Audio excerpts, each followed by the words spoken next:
আন্দামান সাগরের একলা দ্বীপে যখন এক সাধু একটি পাখির কিচিরমিচির শব্দে অতিষ্ঠ হয়ে ভাবছিল আরো কিভাবে একা হওয়া যায়, ঠিক সেই সময় ইন্দোনেশিয়ার জাকার্তায় জনাকীর্ণ শহরের হাজার হাজার মানুষের ভিড় ঠেলে একটা লোক একা একা হেঁটে যাচ্ছিল। একাকিত্বকে একটা রোগ মনে করা হলেও আদতে মানুষ একাকিত্বের প্রেমে পড়ে, একাকিত্বকেই ভালোবেসে ফেলে।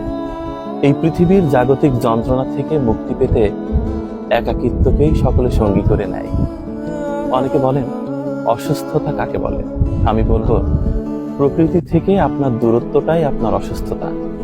প্রকৃতি থেকে আপনি যত দূরে চলে যাবেন আপনার তত বড় অসুখ হবে।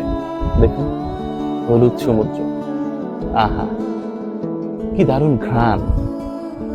এমন নির্মহ ঘ্রাণ অবশ্যই নগর সভ্যতায় পাবেন না।